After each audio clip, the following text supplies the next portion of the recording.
Good morning, everybody. This is the core web group meeting.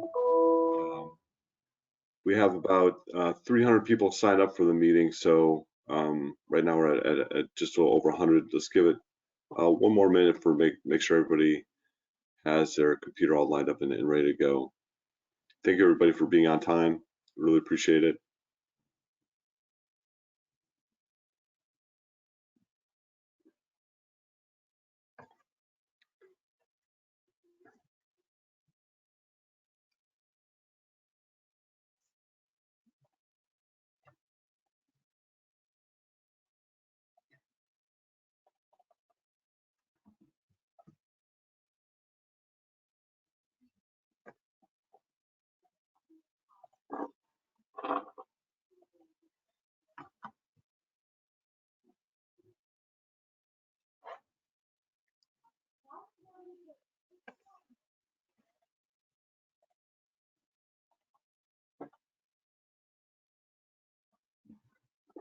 Okay, it's a couple of minutes after 9 o'clock.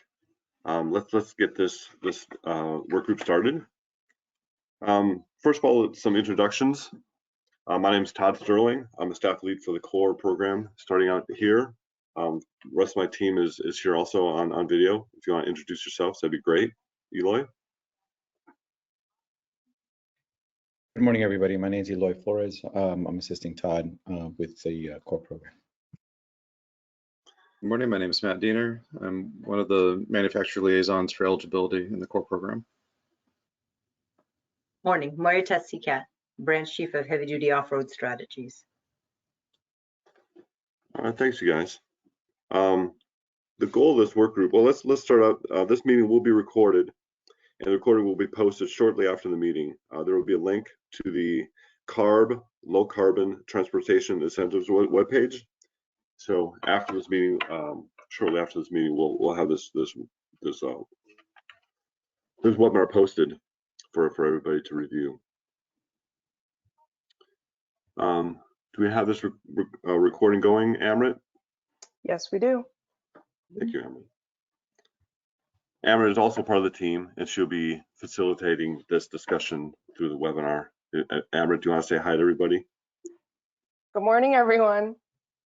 Thank you, Amrit. The goal of this work group is to kick off the new funding for the core program, and also today we'll be discussing a bit of the core history and lessons learned. We want to make the program better, and your comments and suggestions will help. At the end of this meeting, there'll be contact information. If you have additional questions or comments after the meeting, you can always reach out to us and talk to us. Okay, let's jump right into it. I think we have most of the folks here that have signed up. The goal of CORE is to accelerate the deployment of zero-emission off-road vehicles. CORE is intended to accelerate the deployment of advanced technology in the off-road sector by providing a streamlined way for fleets to access funding, which will help offset the incremental costs of such technology. CORE targets commercial-ready products which have not yet achieved a significant market foothold. This program allows stacking, which means you can use funding for this program and other incentives, but still need to follow the incentives rules for each or all. Also, CORE does not require scrappage. This program is a first come, first serve system. Let's go and start with a little history. We had an initial allocation of $44 million a few years ago. The past funding source was limited projects for freight movement only. A long contingency list was kept, which is a good indicator of strong interest in the program. We were able to fund the complete wait list of $30 million with $30 million of 21-22 funds. We now have a clean slate to start the next round of voucher funding. The first round of funding was able to issue over 500 vouchers and about 75% benefiting disadvantaged communities in low-income areas. Now looking forward, the new core funding can cover 3 different sources: more freight movement equipment, other heavy-duty off-road equipment, and small off-road equipment for small businesses or sole proprietors, professional landscapers, allowing us to expand to other off-road industries. The Greenhouse Gas Reduction Fund, or GGRF, can be used for off-road equipment dedicated to freight movement only, not for autonomous vehicles for ships at berth cargo handling equipment. As I mentioned earlier, $30 million was used to fund the contingency list. That's from this fund. The remaining $48.5 million will be used to fund more freight movement equipment. The expansion of core equipment types is allowed by the Air Pollution Control Funding, or APCF. We would like to use the $86.45 million to fund heavy-duty off-road equipment, such as construction, agriculture, and material handling equipment. Again, just like the GGR funds, we cannot fund autonomous for ships at berth cargo handling equipment. $30 million from SB 170 will flow through core to fund specifically lawn and garden equipment for sole proprietors or small business owners. We're currently working with the air districts in California, some of which have their own lawn and garden programs, to use this money most effectively. Now let's talk a little bit about the implementation manual. The implementation manual is intended for use by all participating manufacturers, dealers, and purchasers. It describes all elements of core and sets forth the terms and conditions for participation. During the first phase of core, when questions were asked, the implementation manual helped answer these questions. We'd like to update the manual to reflect lessons learned and consider any updates. The first update will be updating the disadvantaged community map from Cal EnviroScreen 3 to Cal EnviroScreen 4. This update could affect upcoming plus-ups and determine where equipment is updated. We'd also like to have plus-ups for disadvantaged communities, just like the first round, and infrastructure. Both had 10% plus-ups. There are some equipment types we think can set voucher amounts by equipment type. For example, zero-emission yard goats may be where we can set a voucher amount, allowing a purchaser to choose equipment best for their needs, not based on various dollar amounts. This streamlines the manufacturer evaluation and eligible voucher amount calculation. We can check the basic need of the implementation manual have been met and get them placed on the core equipment list. We're also considering adding an on-ramp for commercially available zero-emission heavy-duty off-road equipment. Here, off-road equipment could receive vouchers. For example, commercial hovercraft. We're seeking input on other types of heavy-duty off-road equipment. We would welcome feedback from commercial hovercraft stakeholders on the current market status of commercially available zero-emission offerings. Now let's talk a little bit about the core program participant process. For manufacturers, I'd suggest to review the implementation manual. Keep in mind, as we start the implementation manual update, that this will be updated in the coming months. This is the time to ask questions of CARB staff regarding the eligibility, process, and requirements. You can always call or write us or email us with questions and comments. Manufacturer applications are online now. You can see the information we require. My point is, don't wait until the last moment to review the material. For manufacturers of proposed new equipment types, and engage with staff and participate in upcoming work group meetings, we want to hear from you. Now, dealers, again, review the implementation manual. I know we're updating it, but it will give you a better understanding of the process. Talk with manufacturers you represent to apply for the program eligibility. As equipment models are made eligible, engage with core program administrator to get on the approved dealer list. Customers and fleets, again, review the implementation manual. It'll give you a better understanding of the process. Talk with the dealers. Voucher amounts are subject to change. Everyone interested should sign up for the core email distribution list to stay up to date with program changes and future meetings. Okay, here's the general timeline coming up.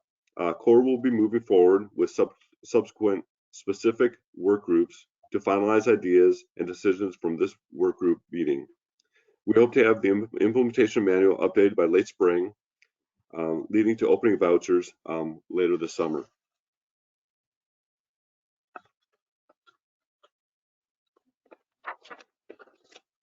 The SOAR or SB 170 component will move fast, but will require even more outreach to potential purchasers and working with the air districts.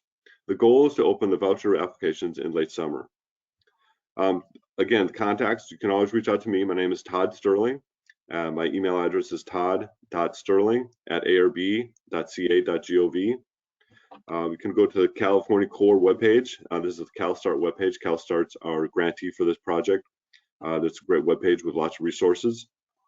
And there are also 2 CARB webpages on the CARB webpage, the Low Carbon Transportation Investments and Air Quality Improvement Program webpage. It's a good source of information. And also there's a CORE webpage, or you can go to the Clean Off-Road Equipment Voucher Incentive Program webpage, or CORE. They're both there. So that's a lot of information. I'd like to hear from you guys for questions and comments on the program. Amrit, if you'd like to open up for discussion, that'd be great. I think we may need to wait a little bit. There aren't any written questions or raised hands at this time. Okay. Okay, we've got a few raised hands. Mark Celio, you have been unmuted. Please unmute yourself to speak and state your name and affiliation. You have to hit that red icon button to unmute yourself.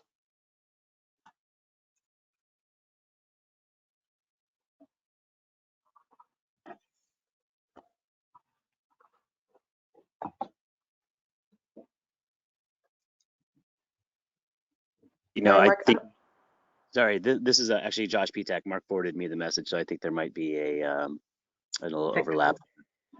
Engine certification organization. I'm just wondering if there's going to be any requirements around certification for the electric products coming in the future. That's a good question. We have a certification process for on-road. Matt, is there any certification? There's no certification process for off-road at this time.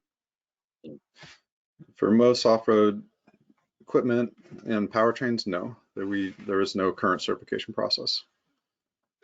But those requirements would be reflected in the manufacturer's requirements. So that would be the manufacturer to participate, as well as the equipment that would be eligible for purchase.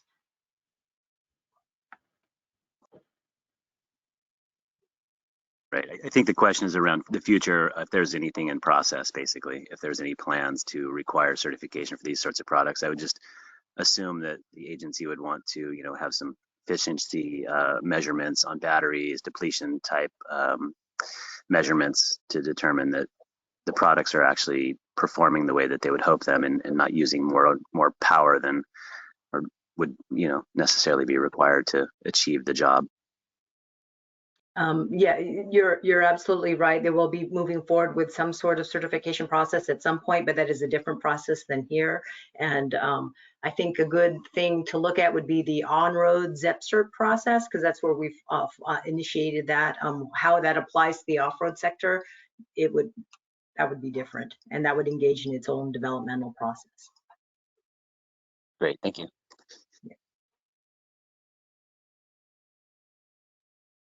Thank you. We have a raised hand from Brad Groders. You have been unmuted. Please unmute yourself to speak and state your name and affiliation. Thank you. Thanks to CARB staff as well for holding this workshop. My name is Brad Groders. I'm with Beam Global, San Diego-based company. We offer a sustainable EV charging product called the EV Arc. I was curious, our unit is an off-grid unit that can charge electric vehicles or off-road equipment as well. Is the associated charging infrastructure eligible for vouchers within this off-road equipment program? This equipment could charge a lot of this off-road equipment and be completely off-grid and powered by renewables. It's also something I'd be happy to follow up with staff as well on eligibility and participating in the program.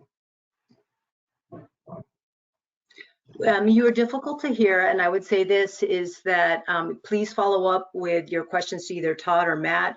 Matt, could you give a little bit of background on the way enhancement plus up was the eligible cost for that piece. That was we had paid for chargers at that point, right? So for the eligibility, depending on the equipment type and the throughput of power, we offer between, in the previous round, between $3,000 and $30,000 for equipment infrastructure chargers. And Brad, you said that you were with Beam, is that correct? That's correct, yes. Okay.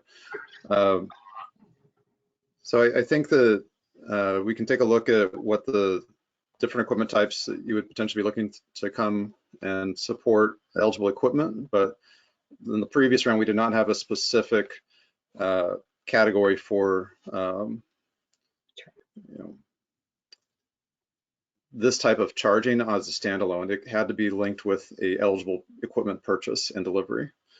But it's something that in the current iteration of the implementation manual could be a fundable piece with a existing piece of equipment purchase.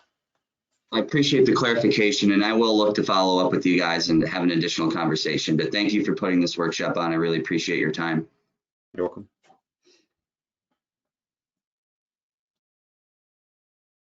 Thank you. Todd, we'll move on to some written questions. Okay. We have a question from Amy Quamel. Will there be category caps for the initial opening of the application process? So, Amy, your question is, will there be caps for the initial process?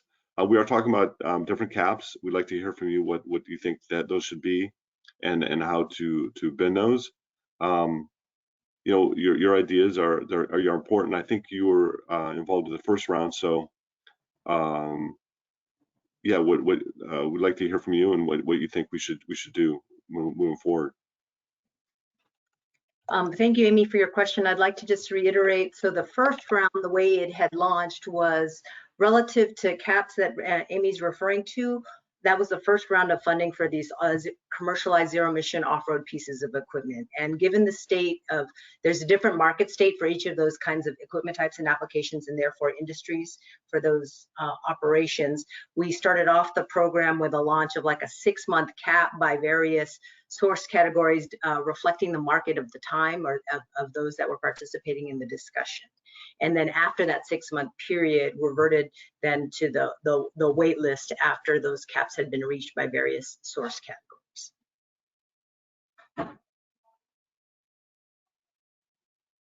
Thank you. We've got another question from Joni Wolfell. Can you please, oh, sorry, they just want to put the, paste your email address in the chat, Todd. I just did that. You should awesome. see that. Thanks, Todd. Yeah. We've got a question from Joe Campbell. Any idea on when funds will be available for off-road construction equipment? Well, this is the kickoff meeting for the first work group meeting. We would like to get things moving along quickly. Like I said at the end of my presentation, for this group, probably looking at midsummer, early to midsummer to kick that off. That's our goal.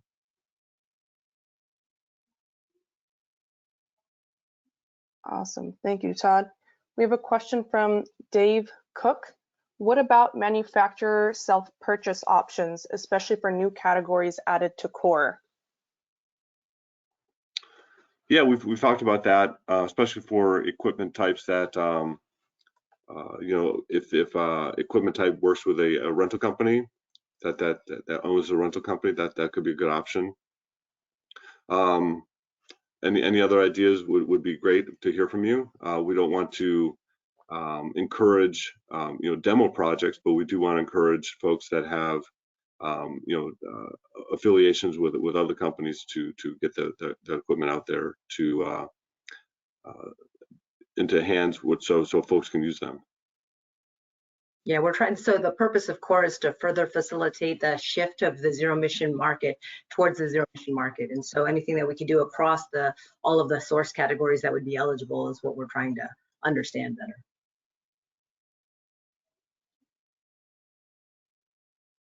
Thank you. We'll do another written question and move to the raised hands.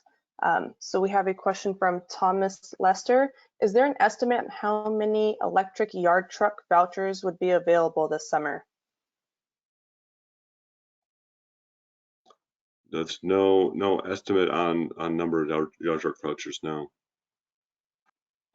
This is just the start of the process. We're just the first work group meeting.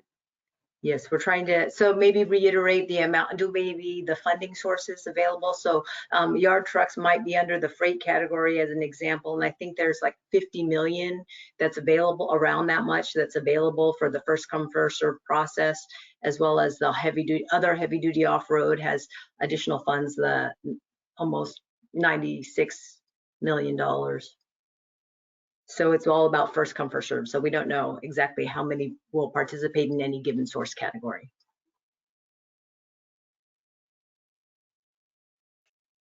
Thank you. We'll move over to raise hands.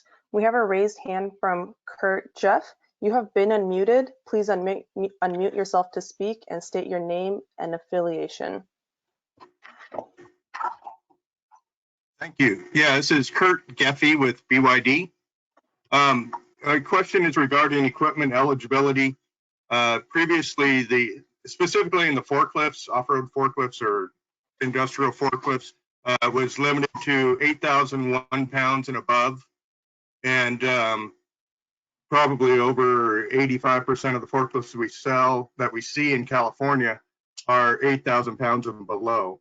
We're wondering if there's any thoughts to expanding the eligibility criteria under these models. I don't think so. I think we want to keep it to push technology, especially in the larger forklift types. I think we did well in the first go around. We had quite a few forklifts go through the program that are zero emission, and which I think above that the 8,000 lift capacity mark is pushing to the technology. I think so. I think we're going to keep it 8,000 pound lift capacity and higher.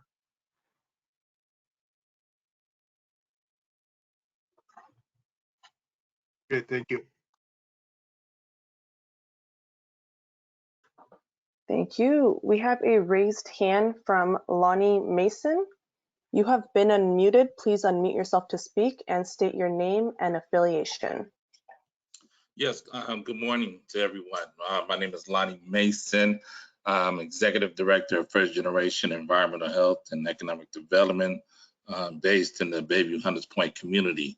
My question specifically goes to disadvantaged community.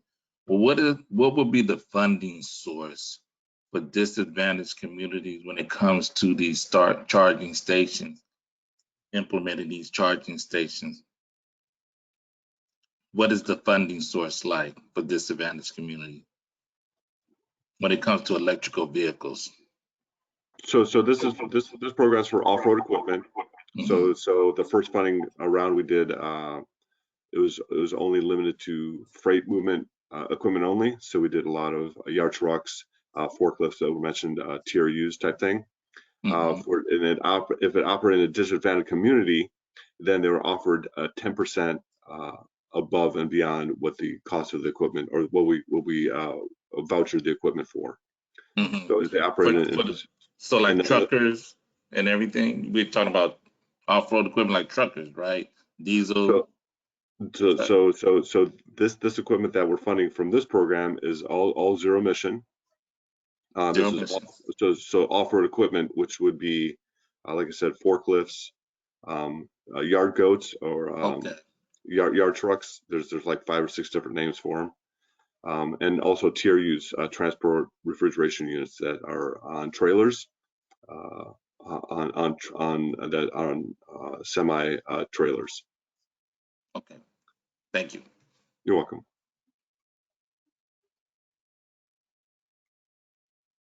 Thank you. We'll take one more raised hand from Bonnie Trowbridge. You have been unmuted. Please unmute yourself to speak and state your name and affiliation.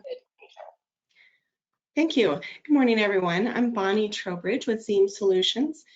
We would like to purchase mobile battery storage to address some fleet issues for small and medium-sized fleets. We're looking at using, like I said, the mobile battery units to provide power to battery electric delivery trucks and shuttles, primarily class 4 to 6, possibly some class 8 tractors, probably, longer term on that, in parking lots that are isolated and that don't currently have power. I'm just trying to understand, because this isn't, a normal, these lots could be anywhere. Is this an acceptable application, or will this continue to be an acceptable application? Are you referring to the currently eligible mobile power unit category in core? Yes, yes. So in the previous iteration, the eligible products had to be mobile self-propelled and had to, be freight enabling in their applicability. I'd like to learn more about the type of operations you're looking to support. But I don't know if this funding source is really going to be well suited for funding of on-road vehicles. This is really designed to support where the extension cord or the refueling network doesn't extend far enough for off-road pieces of equipment. This is really a program that is looking primarily at off-road applications and infrastructure support. We have other programs that are designed more around on-road. Okay, thank you. That makes a lot of sense. Okay. And then there might also be, I would also look at CEC. I think they have some incentive funding as well that might be able to assist. Okay. All right, thank you.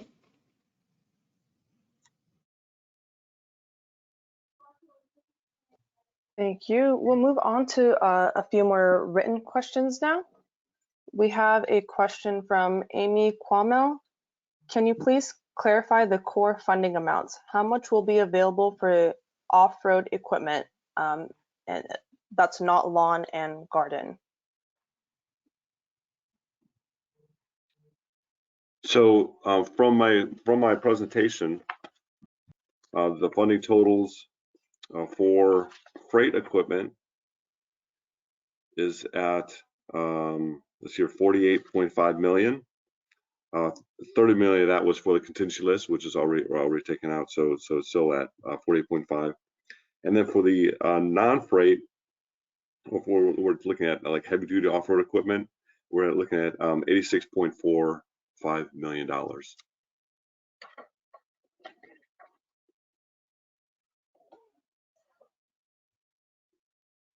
Thank you, Todd.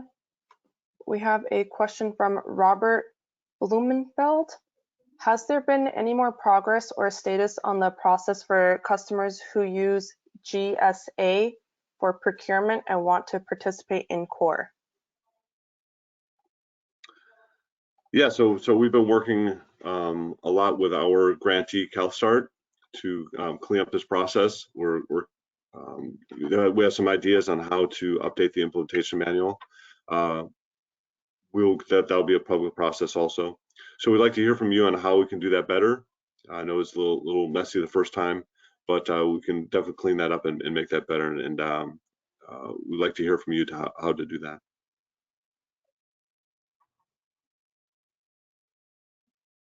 Thank you, Todd. We have a question from Ruben Flores. He's the grounds manager for Mount San Antonio College in Walnut, California. The question is, we have worked with AGZA through South Coast Air Quality Management District and CARB. I believe that outreach and engagement is essential components to this process. Wanted to see if funding will still be going through air districts and in turn be available to institutions as well. That's a great question, and I agree with you 100% that outreach would be key to getting out the SB 170 funding. We just started talking with the air districts last week. We'll be working with them on how to get the money out most effectively through us and the air districts. They've had programs, some of them had programs for years that have done really well. We want to learn from that and get the money out through the core program as best we can. again, stay in touch with us. If you have comments that can help us do this better, reach out to me and the team, so we can get this money to the landscapers here in California. I think it's really important. Yeah. I just wanted to add that the core funding does not negate the district-run programs. It's not an either or. It's very specific for the SB 170 in terms of eligibility.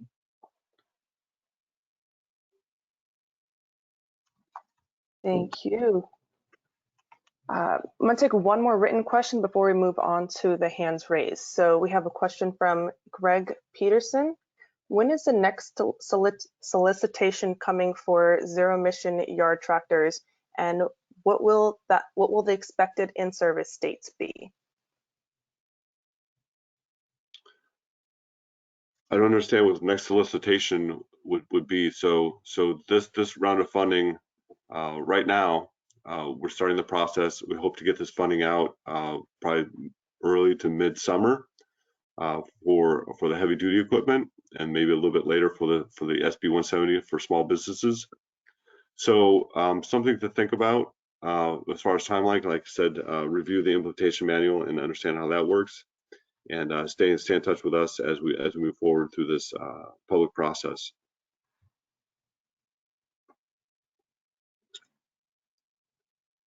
If that didn't answer your question, if you could follow up with something.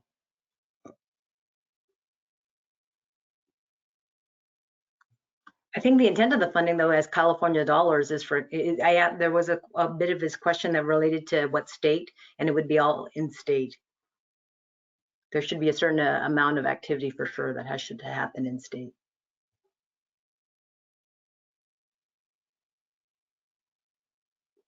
Thank you. We have a raised hand from Gordon Godarzi. You have been unmuted. Please unmute yourself to speak and state your name and affiliation. My apology. Abbas Godarzi, U.S. Harbor. That thing keeps going. That thing keeps going green. My apology. No question there. Okay. All right, we'll move on to the next one. We have a raised hand from Jeffrey Hook. You have been unmuted. Please unmute yourself to speak and state your name and affiliation. Hello, can you hear me? Yes. Yes, we can hear you just fine. Okay. Thank you for putting on this webinar and for providing funding. My name is Jeffrey Hook. I'm a resident of Menlo Park. I'm not affiliated with any company. My interest is in converting from gas-powered leaf blowers to electric leaf blowers. And you seem to mention lawn and garden, and the previous question from Ruben Flores seemed to be on point with this. But when I go to the core website, I don't see anything that is in the category of lawn and garden equipment or mentions leaf blowers or anything like that. Everything seems to be heavy duty. So my question is, do we need to wait until 2024 when the AB 1346 funding becomes available, or can we access vouchers now to encourage landscape companies to convert from gas to electric? No, you're correct that the webpage right now only shows heavy duty equipment. That's from the previous round. This is the start of the next round. This round includes SB 170 funding, and we're working, like I said, with air districts to get that funding out probably by midsummer. So things will be changing quickly. It's going to be a process to get this done, and outreach is important, like I mentioned earlier. So no, nobody has to wait till 2024. We hope to get this out this summer for leaf blowers and other lawn and garden equipment. SB 170 funding is limited to small businesses and sole proprietors. So it does kind of narrow the field down a little bit, but it's the start of the process. Great, so I assume the application process will be made available on the core website soon? So the way that it's operated in the past is that given that these are commercial grade for professional landscapers, it's generally through a dealership. That's a part of the discussion as we further build out the small off-road equipment category. But more than likely it'll be through a dealership. It's not an application. It's not like a ZEV vehicle or CVRP where it's the purchaser is a personal use. Okay, so will you be sending out email updates to say, hey, that now, for instance, a Stihl dealership can apply for purchase? Yeah, so like I said, at the end of my presentation, to sign up for the Listserv, for the core Listserv, and as updates come out, we'll send out emails to everybody on the core Listserv for any updates in the program. Thank you Maybe so Todd, much. just give it. I really appreciate California's progressive policies. Thank you, Jeff. Maybe we can just give a general overview again, Todd, of like what we think the timeline is looking like. We're looking at work groups similar as this in early spring, and with the hope of like the update to the implementation manual being. Right. So our plan is to have, like I said, updates on specific types of and groupings of vessels, or not vessels, but of equipment as we move forward, and so we can talk about those pieces of equipment specifically. And then our goal is to get vouchers and roll out things available depending on equipment type. You know, I think the early ones will be freight movement. So like the first round, I think we have that system in place already. It might take a little bit longer for other heavy duty equipment, you know, like I mentioned, you know, in the construction area, ag area, things like that. That might take a little bit longer, maybe early to midsummer. And then the SB 170 funding might take a little bit longer. Like I mentioned earlier from the caller, that outreach will be important. We want to get that outreach to small businesses or sole proprietors that operate professional landscape equipment, so they know about this program and can participate in this program. So it might take a little bit longer. So we're looking at the mid to late summer for the small business sole proprietor landscapers, professional landscapers.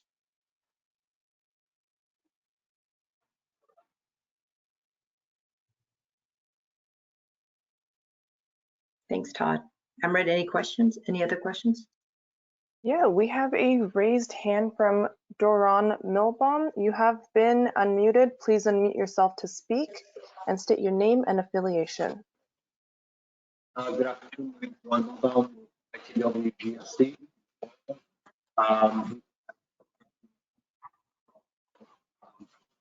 My question, I have two questions. You're coming in really choppy. We can barely hear you. If you get either maybe closer to your microphone or something. Is that any better? Not much. It's just louder.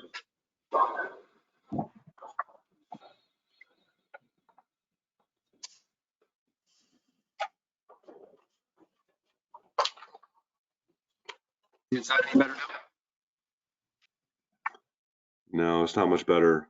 Do you want to, you can either type out your question or maybe you can call us later and we can talk about your question or comment.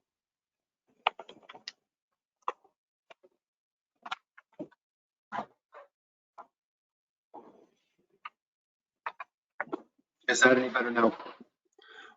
A little bit better. Yeah. Yes. Yes. Okay. Sorry. My first question is ready. Is there anything we need to do?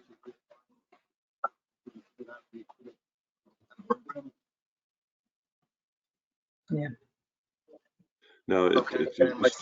you started out strong and it went weak pretty quickly. Okay, my apologies. I can type in the question. Okay, sorry about that. Thank you. We will take one more raised hand from Terry Manies. You have been unmuted. Please unmute yourself to speak and state your name and affiliation.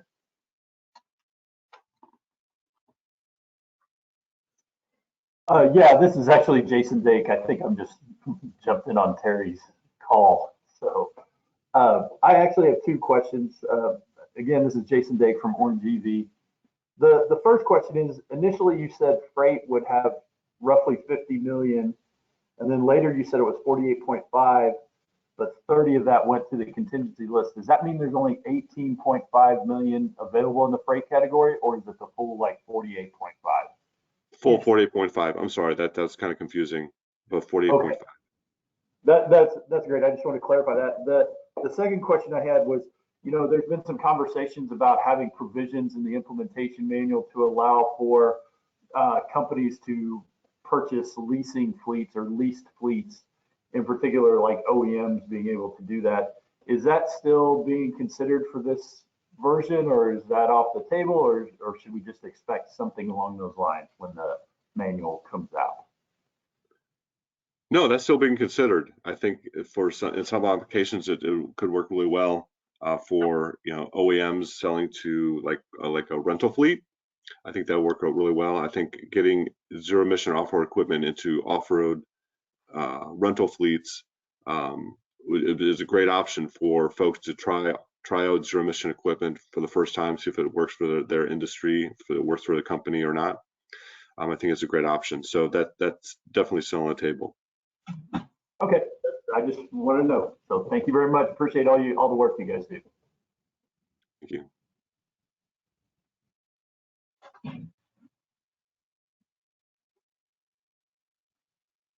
All right, we're going to move on to some written questions, and Elo will take it from here.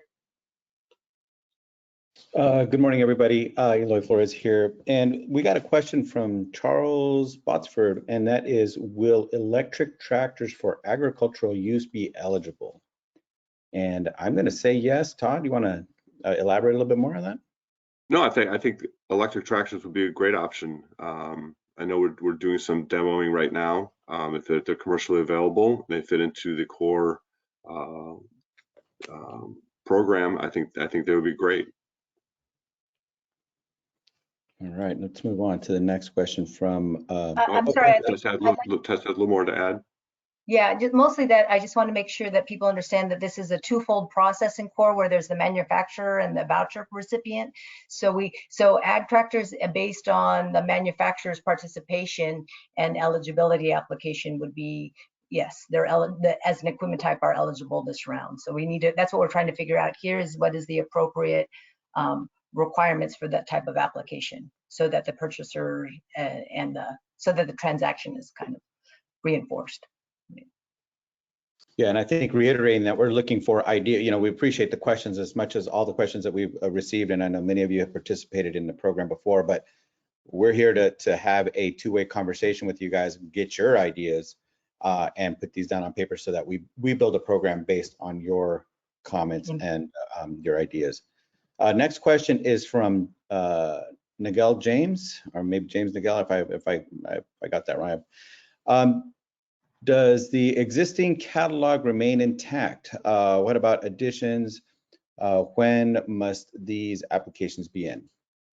Matt, I think I'll throw that one to you. How's that? Sure. Thanks, James, for your question. So the existing catalog, the manufacturer's eligibility letters were good for 1 year from the date of issue. Updates are requested of manufacturers for changes. And as we get to the relaunch of the program, I think most, if not all, these letters, we'll be looking at reissuing updates and requests for updated information from manufacturers who wish to be continuing with the program, to make sure we have pricing information, product availability up to date, any changes to previously eligible products. We don't have a hard date yet. We're going to be having a number of public engagement points leading up to the relaunching of this program and the reissuing of the updated implementation manual. And once that updated implementation manual comes out, then we'll be able to give final voucher amounts for those who are looking to come into the program to get people into the updated catalog. But we don't have a hard date yet. We have time. Thank you, Matt. Next question is from Kurt Jeff. Kurt states, regarding equipment eligibility, are you planning to expand the size of eligible forklifts below 8,001 pound capacity? Majority of forklifts in California are 8,000 pounds and below. That's a great comment. I'm going to assume that that's something you're looking for, Jeff. I'll turn that over to Matt and to Todd for discussion or for response if that's something that. I think we responded to that. Yeah, we answered this question earlier. I don't know if this is the In general. same person or not, but we'd like to keep the forklift at 8,000 and higher. We think that the 8,000 and lower is pretty standard, that they've been around for a long time. This program is pushing the limits for zero emission, not only in the forklift area but other areas. So I think we're looking into keeping. I really think that we're going to keep the forklift at 8,000 and higher. Matt, if you want to add something to that, but I think that's where we're going to keep it right now. All right. No, nothing to add there, Matt. We're good. Okay. I'm going to move on to Ron Askland. I'm interested in zero emission lawn maintenance equipment in San Diego. Do we know how much funding will be available within San Diego County? Will the program be administered by San Diego Air Pollution Control District, Ron Askland, with San Diegans for sustainable equipment, equitable, quiet equipment in landscaping? And Ron, thank you so much for your question. The SOAR program will be administered by the California Air Resources Board. We're working very closely with our partners at our local air districts. And so we're good, but the program at this point is being run through, will run through the core program as a component of the core program. As Todd mentioned earlier, outreach is going to be key. And we want to reiterate that the monies within SB 170 are targeted for our sole proprietors and small businesses. But how much San Diego would get is dependent on how many, when we launch, how many businesses apply. We want to make this as simple as possible, and we're looking for your comments and your feedback to help build this program. And Todd, I don't know if you want to chime in on that at all. No, that's exactly right. I mean, who knows how much San Diego is going to get. We want to make you guys part of the process to make this program as good as can be, and to get the $30 million from the SB 170 out to professional landscapers so they can try out this equipment and use this equipment in their day-to-day business. The next question is from Appy Theron. I don't know if I'm pronouncing that correctly. If I got it wrong, I apologize. Are yard tractors included in this in the funding program? Yard goats are. Yard tractors as a drayage, no, those fall under HVIP. So let's make sure when we're talking about tractors and yard trucks, let's make sure that we have that line of separation, if you will. So yard goats, and those are the ones that kind of look like Lego trucks out there, really single cab most of the time. And those are yard trucks, and yes, those are part of the core program. Truck you might see on the freeway, that's probably a drayage truck, and that's going to fall under the HVIP program. Todd, you want to chime in any more on that? No, that's correct. I mean, this program, the core program, is for off-road equipment. And then the HVIP, our friendly cousins in HVIP are for on-road equipment. Can you please paste the email address and web address in the chat? I think it went out to everyone. We can repaste it again if need be. We'll do that momentarily. Has there been any further discussions regarding minimum hourly usage and requirements or restrictions? Todd, Matt? So there have been discussions on minimum hours. We're going round and round. We'd like to hear from you guys what you think minimum hours should be, or max hours that this equipment needs to operate. So right now it's set at least 800 hours. The other discussion is to use the like in the off-road on-road or off-road diesel regulation and other regulations has a 200-hour minimum. Below 200 hours is low use. So another way to look at this is you have to operate at least 200 hours per year. So I'd like to hear from you. What do you guys think? If that is one way to look at it. So I'd like to hear from you.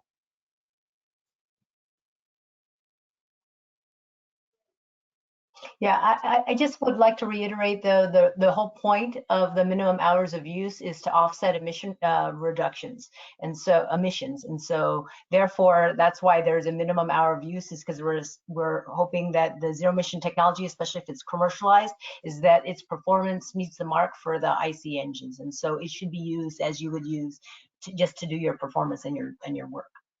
So. All right, and then we'll do one more, and then Amrit, if we can, there's a couple of raised hands. I'll turn those back over to you if that's okay. Let's just do one more of the written comments, and we'll keep going. We got quite a few written comments in here, and but let's get we'll try to flip-flop back and forth here. How much funding is available for hydrogen fuel cell power? And that is from Ping Chia Cheng. I apologize if I mispronounced that. The core program is for off-road equipment that's zero emission. We don't say or require any type of fuel, whether it's battery or hydrogen or something else. So as far as specific monetary distribution, we don't distribute it like that. It's a first come first serve program. The requirement is off-road and zero emission and technology that's pushing the limits of off-road. So that's where that is. All right.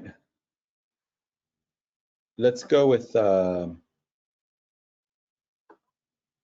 me see if I can get this right here. Robert Bloomfield, you still have your hand up there, sir? And you may need to unmute your mic.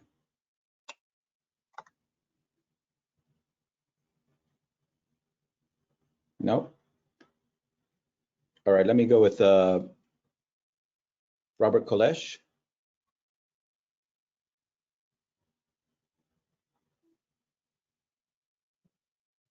Eric, can you hear me now? Yes, sir. Yes.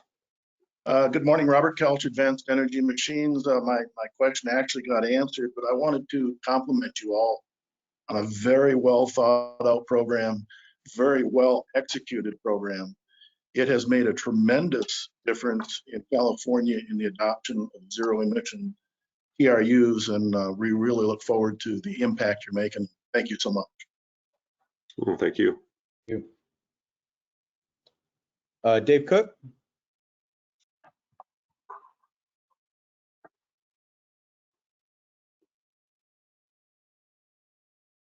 Dave, going once. There you go, just unmuted. I had a question about switcher locomotives, and I hope not to take up too much time because you'll probably fund maybe 5 of those compared to hundreds of thousands of the smaller equipment you guys are looking at. There was some discussion with staff a year ago about putting them under rail car movers. Actually, we tried to apply under rail car movers. And we have a battery locomotive sitting here, been waiting to do something. Is there going to be an effort, because this is a big program, you guys do everything from little leaf blowers now up to you're looking at hovercraft. Is there going to be a parallel effort for the larger, lower volume devices to move this forward a little faster? And by the way, the dealer issue becomes another issue. Is there's only 3 or 4 manufacturers that you will be talking to about battery-powered switcher locomotives, and there are no dealerships. So that's another challenge. And I think Marine may have the same category, same issue. But your comments, thoughts? No, that's a great comment. And yes, we're looking at heavy-duty off-road equipment as an equipment type. So hovercraft, we've been talking with the hovercraft owners and operators, and also with the CARB staff that are leading the charge for the end amended commercial hovercraft regulation, to get some incentive to those folks, depending on their vessel type and commercially available off-road equipment. We're trying to work through that. I think we're going to experience the same kind of issues with commercial hovercraft as locomotives, but we're looking at that. We want to hear from you. So I'll talk with you guys and discuss how we can work through this. And then Matt, if you can go a little bit, I think we had manufacturer and dealerships also round one, where the dealerships were solely point of sale for the manufacturer, but they were subject to the same requirements, correct? Maybe you can fill in my details.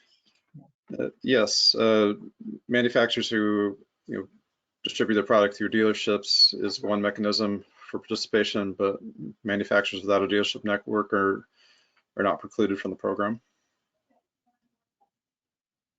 But they would be subject to the dealership requirements if there's any additional that is different than the manufacturer, right? Correct.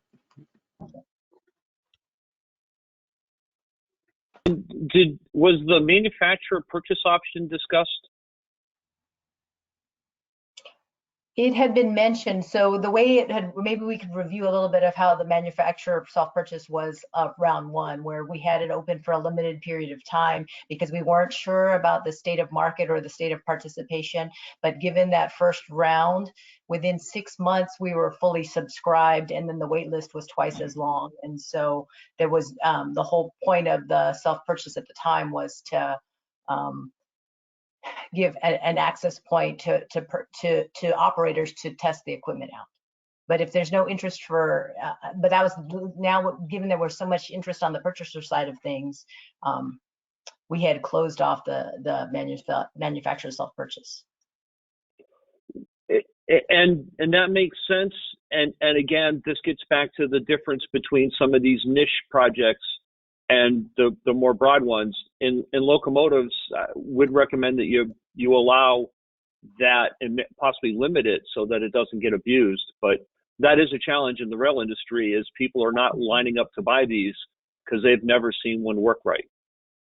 So that becomes a challenge. And that goes along, that the manufacturer self-purchase would allow a company like ours to have a funding stream to keep this in the service and allow different people to observe it or take it to their facility and try it out.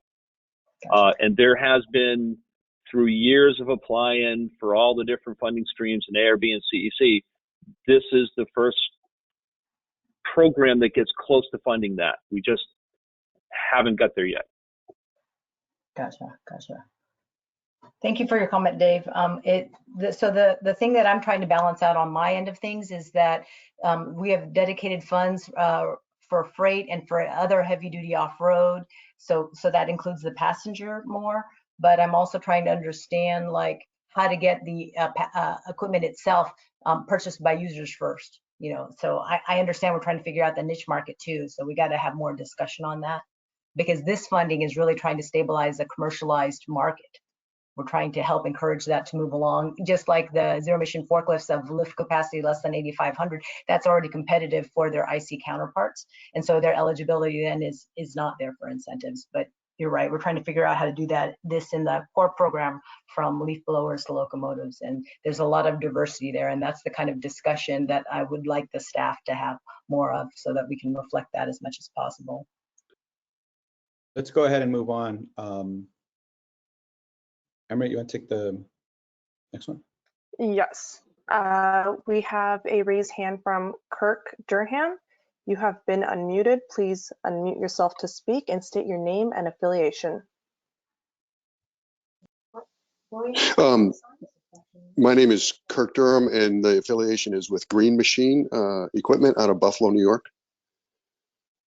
Okay, can hear you. So I've been speaking with their was it South Shore, I guess it was, them and Bill Robertson, CARB. So we've got, I just want to know where we fit, where we stand. We've got a dozen pieces of equipment that range from 2,500 pounds to 10,000 pounds, and then some that are 16,000 pounds. They're off-road. The majority of them are mini excavators. So we've got mini excavators, skid steers, track loaders, and also a backhoe. And so do we have to apply for approval, give you our specs and our pricing, and work from there? How does it go? Yeah, like I said in my presentation, is generally to go through the implementation manual, understand how that works for your industry, and you know, like I said earlier, we're expanding this program. Construction, I hope, is one strong area, and it sounds like your products will fit into as well. Matt can provide more details on the basic you know, process. I think everybody who's on the line who has a product could benefit from this. But yeah, it sounds like a great fit, and I hope you participate in the program. So, okay, yeah, well, I'm just trying to figure out how to get from A to B as quickly as possible. Right. Well, we're here to help you. Okay. So right now, construction is not in the current implementation manual. We're looking for feedback of the ways in which we can expand this as a category and put in the equipment types, minimum hours of use, voucher amounts. And once we publish that implementation manual, then manufacturers can apply, but not until then, because it isn't something that we could approve currently. So those are the high level, participate, engage with staff. We're going to relaunch this implementation manual, and then you can apply, and then get your dealer networks involved in order to request vouchers. Okay, that's what I figured, dealer networks, yep. Right, and even though the implementation manual will change, it won't change a whole bunch, right? So you can see the basic process on how it works, the way we have it set up now, and of course, participate in the upcoming work group meetings that we're going to have to make it even better. Okay, so you haven't put in construction yet. Do you need me to get you information, cuts and specs and pricing on what we have and hours of use and the equipment types to get it to you so you can write around that and then put that in your implementation manual? Is that how it works, or Yes. do I have to wait until you do this yourself, or what? Everybody's nodding yes. That'd be great. We would really appreciate your help. And any other equipment manufacturers online that have construction equipment or other pieces of equipment that we don't already have in the program. Yeah, we want to hear from you. We want to understand your equipment. We want to get this out into California's hands and get it working and zero emission and get and clean up the air. Okay, so we'll have that to you within the month. Excellent, love it. Thank you. We'll take one more raised hand before moving on to written questions. So we've got a raised hand from Mark Roast. You have been unmuted. Please unmute yourself to speak and state your name and affiliation. Hello, my name is Mark Roost, and I am with Sustainable Energy, Inc., and I'm also working with other groups, including Silicon Valley Clean Cities Coalition. I'm on the advisory board for California in San Mateo, in Silicon Valley section. So there's two things. The first one is that we're putting together a proposal to meet CARB's demand for all heavy-duty drayage trucks that are less than that are 2009 engine model year or earlier are banned unless you guys have changed your policy, or unless they have changed their policy. So we're looking for funding for about probably 8,000 trucks to be converted for conversion kits. We have a manufacturer who we work with, who has designed conversion kits. Right now, he's got the motor and inverter and everything else for class 2 to 5 trucks and buses, and class A to C buses. And he's working on getting a heavier duty motor, and he's going to build his own generator. His own inverter, for heavy, for class 8, 6, 7, and 8 trucks, and for class D buses. And he's got a long background in this. 8 years ago, he converted a Bluebird school bus, class D, 40-foot Bluebird school bus to battery electric and with high performance. So we're trying to get the funding to, he's got a potential order for 80 school buses, Class C school buses in the Chicago area. And we need to get, he needs $2 million to set up shop to manufacture and assemble and install these, to manufacture and assemble the kits. And then he's going to teach the mechanics at the school district how to do the installations themselves, because they can do it with the equipment they have. And so that would enable us to get started and get him in production, so that we could then do thousands of the trucks in the state of California's ports and the multimodal rail hubs, which are impacted by this CARB ban at the beginning of next year.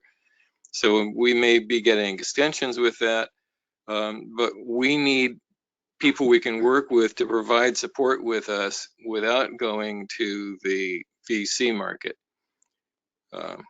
So let me just leave it at that's the first question. The second one is that we are developing batteries, non-lithium batteries, and multi-junction, multi-crystalline, thin film stacked silicon and CIGS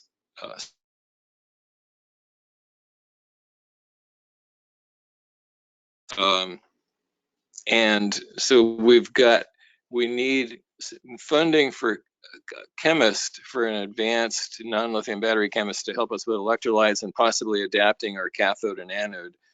And we also need funding for implementing. We have all the technology and knowledge we need for the solar thin film, but we need the funding to actually bring it from theory to full development. So those are the two areas. Oh, and by the way, the batteries and the solar thin film make up the solutions for traction batteries for trucks and buses, and the charging infrastructure. Getting the electricity to the chargers is done with 48% efficiency solar thin film that we're planning to do, and a support structure for canopies over parking and over driveways, which will be the Bosch captive column structural geometry, which I worked with for 10 years from 75 to 85, which was not accepted by institutions at that time. But it's the ultimate high strength, lightweight structural geometry and can be manufactured. So we've got the complete solution there, and I'm looking for help. Interrupt you here because we're running short on time. That was it. All right, great. Matt, you want to respond? Thanks for the questions, Mark. So the core program is for commercially available products. This program is not intended for developmental projects that we normally refer to as demonstrations or pilot projects, which are pre-commercial. We have a number of other funding sources that are out there from the Air Resources Board and from some of our sister agencies, as well as some local air districts have programs for development of the products that you've described. And this is also strictly an off-road program. We have other programs that are dedicated towards heavy-duty on-road. Do you consider drayage off-road? Drayage are on-road registered vehicles, so no. Okay, all right. Thank you. You're welcome. You're welcome.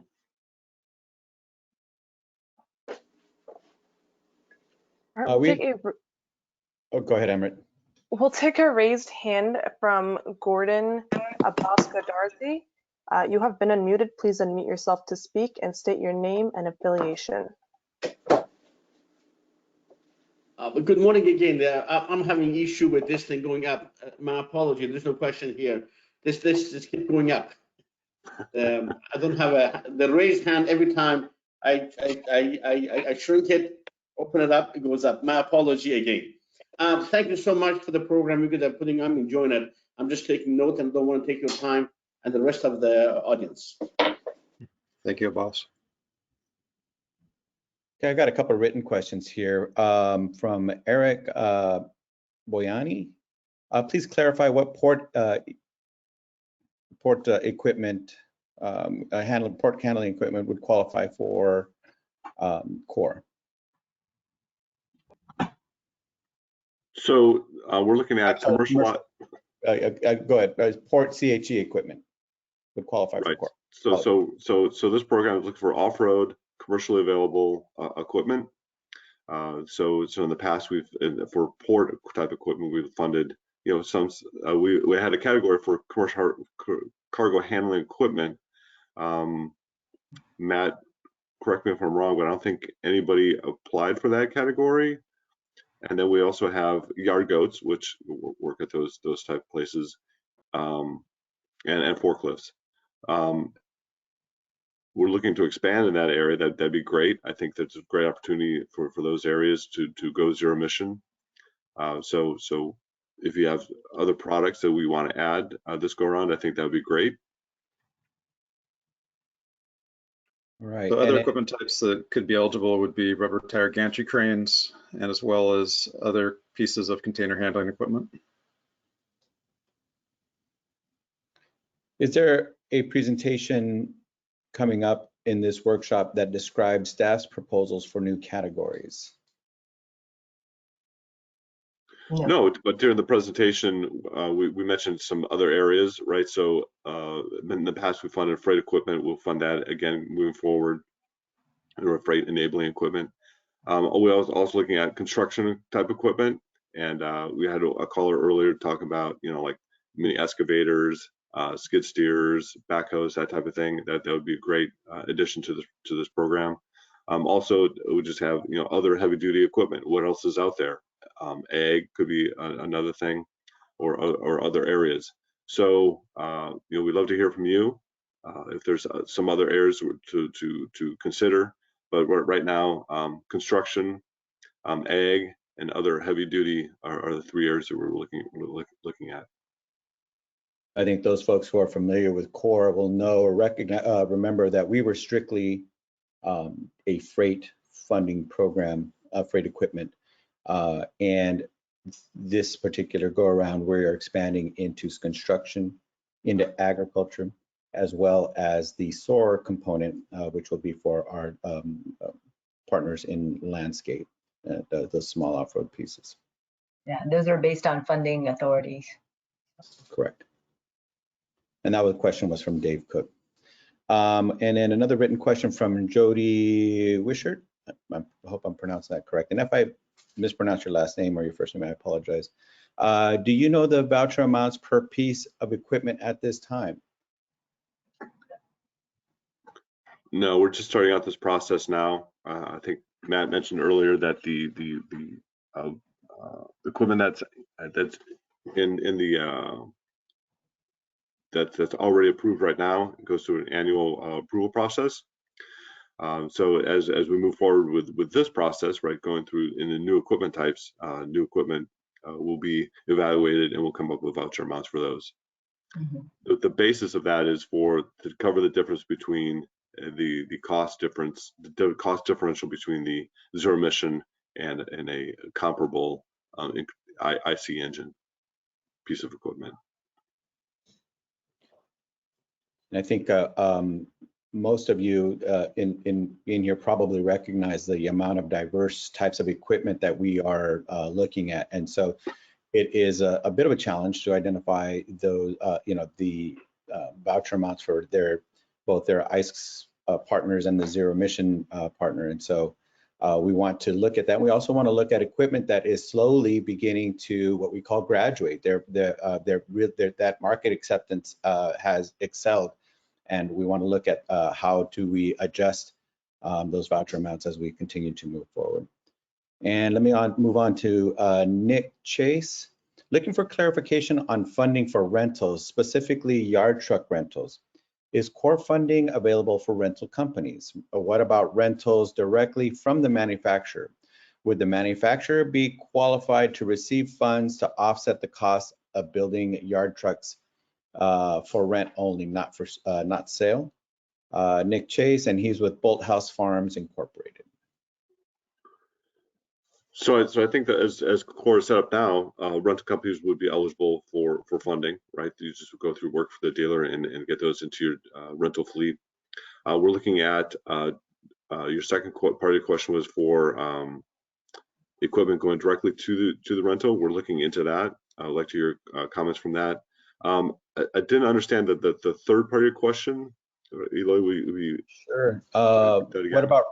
What about rentals directly from the manufacturer? Would the manufacturer, that would be fine. Okay. What about would the manufacturer be qualified to receive funds to offset the cost of building yard trucks for rent only, not for sale? So that's what we're trying to look at input, just similar to the dealerships where there's some manufacturers that don't have a dealership network, but then they're subject to the same sorts of requirements a dealership would have since they're a point of sale. It would be the same thing as we develop the rental, if there's any additional requirements for the manufacturer as a rental company. The whole point is to get these zero emission equipment out there and used, and like you said, Eloy, to further market acceptance in all of the various diverse equipment applications. Great. Our next question is from Daniel Langmaid. Is there going to be a category opening up for zero emission mobile farming equipment? And I think we've answered that a few times. We are within Core, there will be an agriculture or ag equipment component. So yeah, we're looking forward to that. And that relationship really goes hand in hand with our construction equipment, because a lot of this equipment is used in both construction and agriculture. Yes, I would encourage all manufacturers to reach out to us and to Matt to develop that manufacturer's eligibility and equipment eligibility for that. It sounded like that question was from a purchaser. So. Yeah, and you know, one of the things I would encourage, especially our purchasers, a lot of you work with your manufacturers and manufacturer representatives. If you have a manufacturer that you know has a zero emission piece, have them reach out to us. A lot of times that's happened before, where we've had an interested buyer and the manufacturer didn't know about this program, and so if you want to pass along their information to us so we can reach out to them, that's fine as well. The next question is from Michael Graham. And that is, what drives the decision to move away from, what is driving the decision to move away from Cal EnviroScreen 3.0 to 4.0? Well, the driving decision was that the Cal EnviroScreens have been updated. So Cal EnviroScreen 3 is to the older version, that Cal EnviroScreen 4 is the newer version. So we would just update it to the newer version, that's all. And then Terry Maines from Orange EV. Historically, Core was for freight, but now it's adding lawn and garden equipment and hovercraft. Do you foresee the addition of any other equipment types before the program opens? And I think, Terry, as you've probably heard us mention here, we're looking at both agricultural equipment and construction equipment. And you know, the best visualization is kind of thinking of an insurance policy where you have all the different things under one umbrella, and so all these pieces will fall under Core, while they have their very specific niche purchasers. They all fall under the management of the Core program. Yes, and so the key thread that binds all of that is commercialized zero emission technology. That is what we're looking for, and we have funding streams for both freight and non-freight, other heavy duty off-road, as well as SOAR, and a very specific eligibility for the purchasers. Is there a list of manufacturers that have already been approved for Core that are that interested companies could access to find available zero emission options? You know, I'd recommend, if for those folks listening, californiacore.org has a list of equipment that was approved from the earlier version, what we call Core 1.0. Obviously, that list is going to grow, and it's going to grow based on our meeting here today and our interactions with folks that will sell for us zero emissions construction equipment, zero emission landscaping equipment, and of course agricultural equipment. So that list will grow. But Matt, I don't know if you want to add any additional details to that. So our program administrator at California core.org has a list of equipment that was eligible in the first round. This will be updated and it'll be expanded as the program is updated and expanded in the weeks and months to come. Yeah, so I would encourage anybody listening to look at the website, skim over the manual and see how you think it might apply to your particular area of interest, your equipment type, if you're a purchaser, if you're a manufacturer, and then contact staff about how it might get updated or amended to actually fit your industry. And by the We'll way, take all of those things into consideration, and then we'll have a public meeting discussing where we're at as we talk to different folks. So please talk to staff. and that question was from Mark Zwerner. And next question is from Hugo Bermudez. Can the vouchers be used for retrofitting existing off-road equipment, such as travel lifts? I think that the appropriate answer here is there were certain criteria for retrofitting equipment. And it was very specific, and it had very specific details in the original implementation manual. I'm not sure. I don't remember travel lifts being one of those pieces. And again, this would be specific to zero emission off-road freights, construction, agricultural equipment. So I probably wouldn't be able to give any specific details. And Matt, I'll let you see if you want to take a crack at it. It depends is the short answer. A manufacturer would first need to apply for their product to be eligible in the program, so that a customer could look to retrofit. But retrofit kits are, something that the program does have eligibility for. I don't know. I'm not familiar with the category of a travel lift. Please reach out to me to provide more information so we can look at this if you're interested in this program to fund that. And this one is from Joni Wolfell. How do you sign up for the listserv? I missed that. And I think there's a link we can probably put on here to send out for folks to sign up. I can put a link on here, but for those that don't have access to this, you can always go to the core webpage, or not the ARB webpage.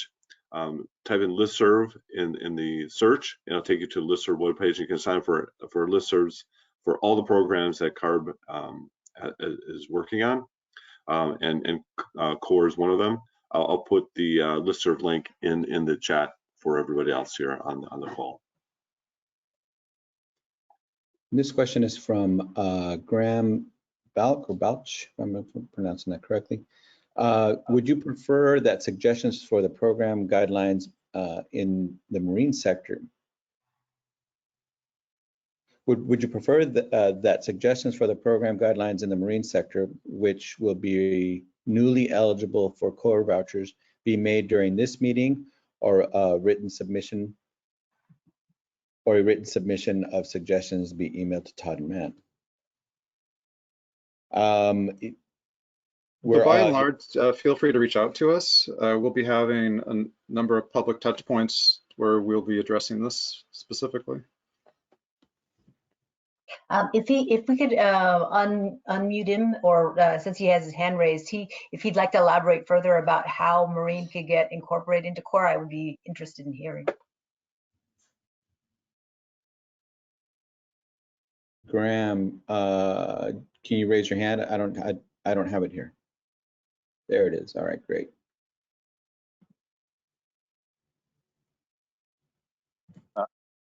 Oh, I unmuted you. Go ahead. Wait. Go ahead, Graham. There we go. Perfect.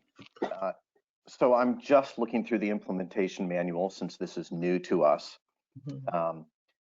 So I think I'd like to follow up with some suggestions as the gentleman in construction suggested. But examples for, most of these would be conversion kits because you're retrofitting and taking out a diesel. And I'd say 70% of the vessels will be older than 20 years, which is a restrictive guideline in the implementation manual. So there's just going to be some things in the marine sector that I want to make sure don't keep the program from working in the marine sector. Excellent, Graham. That's the type of, just as a great example of the type of information that we would need and help us adapt the current implementation manual and processes for these additional categories. Thank you. And let's go with Al Haney. Hi, when does this round of funding start and close? Are those dates determined yet? And Al is with KEW Grant Services. That's a great question. We talked about that earlier. We're hoping to get this funding out depending on the equipment type, early summer to late summer. When it ends will depend on the equipment type, right? So it could end right away. Hopefully it is popular enough that it ends quickly, but we also want to keep it open long enough so everybody is able to participate. So that is our general timeline. We have to go through this process, going through the equipment types and meet with folks just like Harborcraft and everybody else in construction. So that'll take some time. But our goal is early to midsummer, even late summer for especially the SB 170 funding folks, which will take a little bit more time. Yeah. What I would say is this is also just to give you some insight for how it worked with the first round of funding. By design, the program had that 6-month cap by source category so that the markets, the state of markets were reflected in that. And even with that first round of funding, by the end of 6 months, I think all of the funding was already dedicated. So we had to resort then to the waiting list across the categories. So once the money is all prescribed, approved for, then there's no more money till next round. All right, and then Caroline, well, with San Diego, with Long Beach, if I recall, she is asking, will this recording be accessible to meeting participants? Yeah, so after the meeting, sometime after the meeting, we'll have this available on the low carbon transportation webpage in the CARB webpage. So it'll be available there. And go ahead, Tessa. Wasn't the link provided on the original Gov delivery or notice for the work group? That's the same webpage. Same link, right? Mm-hmm. And then Dave Cook, let's go back. He both wrote and had his hand up. So let's go with Dave real quick. Go ahead, Dave. Can unmute your mic.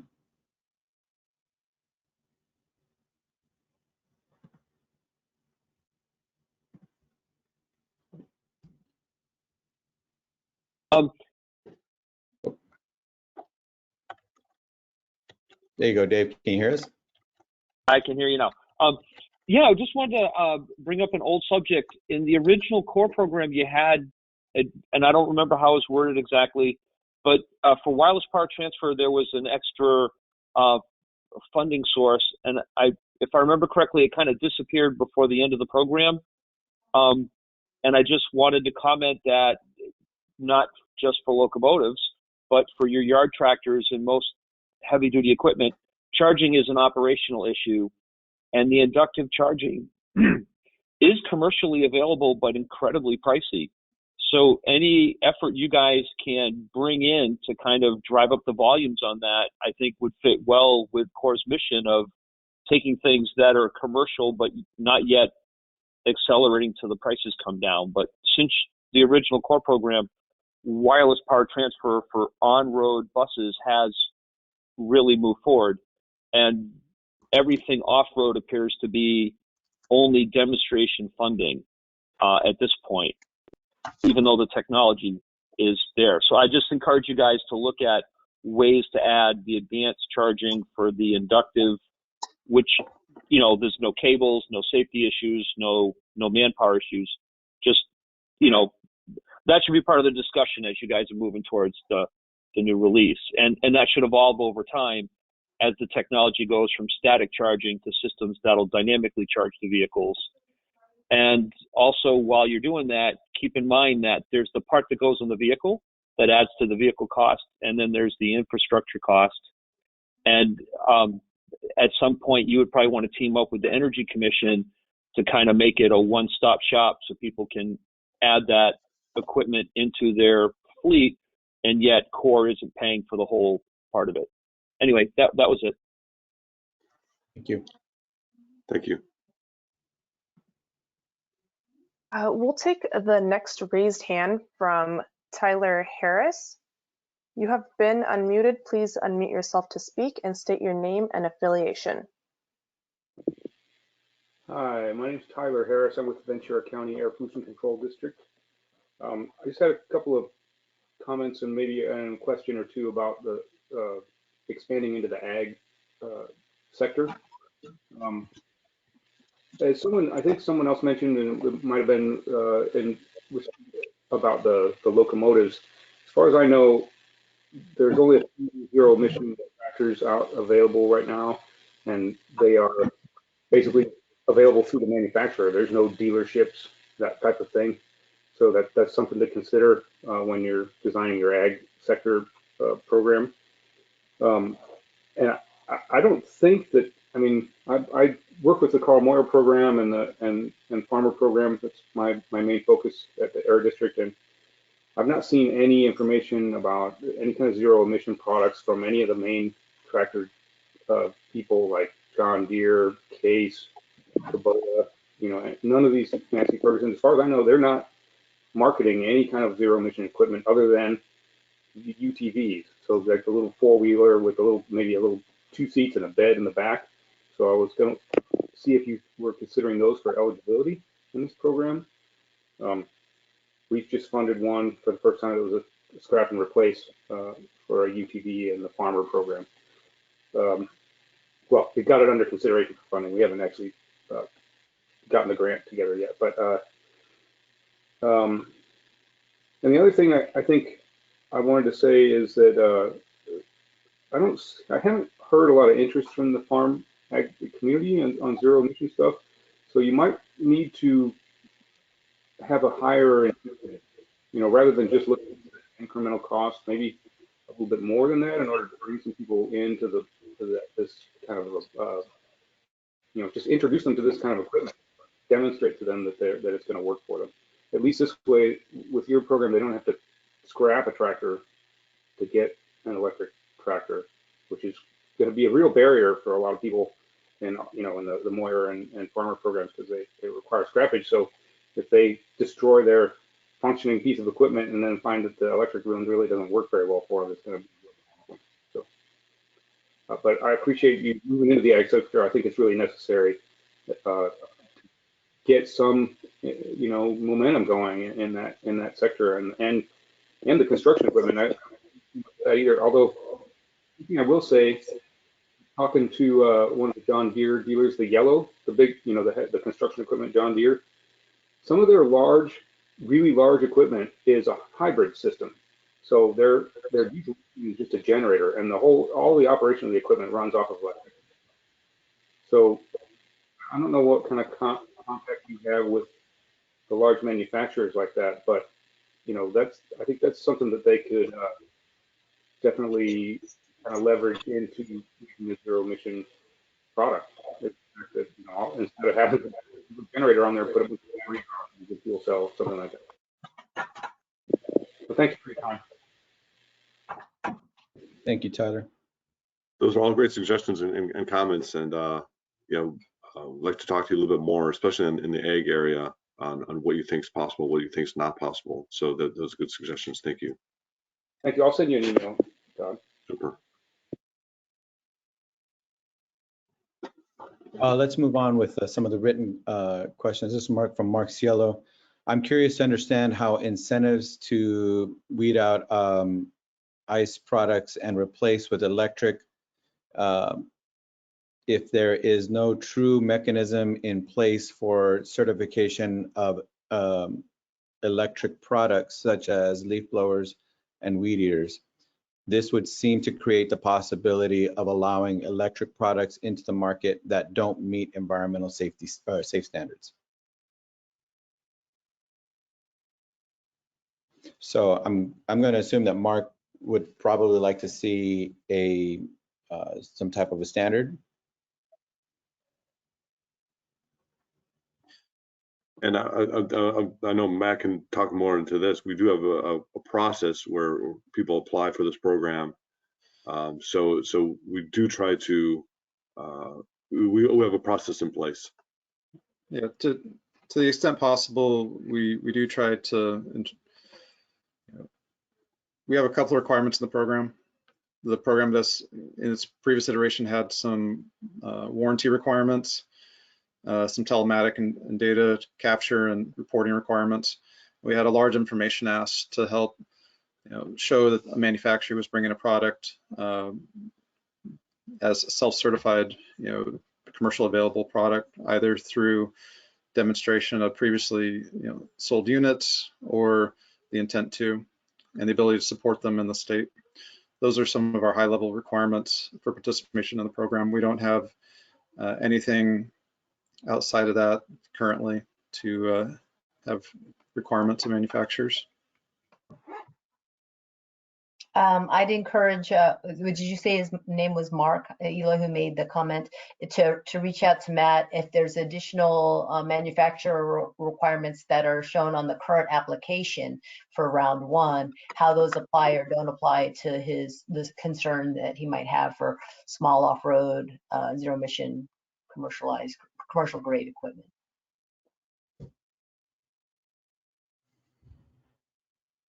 All right, and then Cloby, sorry I was late. Did CARB have slides with each funding candidate? Sorry, there were no slides for this presentation, Cloby. And then Kendall Chris asked, good morning, will there be caps on vouchers per customer? We haven't had that issue with the off-road and core in the past. I mean, I think the off-road hasn't been in that kind of space. It might wind up evolving into that. We do not have that as a thought today. Is there an area of concern? There is not one. Okay, and then Doran Wilbon, two questions. First, with the new implementation manual, will equipment already accepted in the program need to reapply to get reapproved? Second question. Well, you know what? Let's answer that one first, and then we'll go into the second question. Yeah, Doran tried to call in. We couldn't hear him earlier, so thanks for typing out your question. Really appreciate it. Matt, if you want to touch on the I think it's an annual for the application process. Yes, we at a minimum are looking for manufacturers who are previously eligible to bring us updates to their products rather than a full reapplication. I'm working at ways to streamline this process for manufacturers so it's clear and consistent, so we don't generate more work and paperwork, frankly, than is necessary. But at a high level, yes, we do require an update for manufacturers to stay eligible in the program. Second question: when will it be determined allocated funding approved per unit type, so we can communicate with our potential customers, as it could take months for airlines to get funding approval internally to procure equipment? They would need to know voucher amounts for their funding request. So we'll be working through any changes to current voucher structure and amounts in the coming weeks and months through our public process and reflect those in an updated implementation manual. You can use our existing metrics as a guide for what is, a ballpark where we're at today. And I encourage you to participate in our upcoming public touch points to see where those conversations and thoughts are evolving to, leading up to the implementation manual publication. And we do understand that these are not trivial, timing considerations for public and private, customers. So we will try to finalize our implementation manual as soon as possible, so manufacturers, dealers, and salespeople can work with their prospective customers regarding those final voucher amounts. Got a raised hand from Mike over at XL Lift. Mike?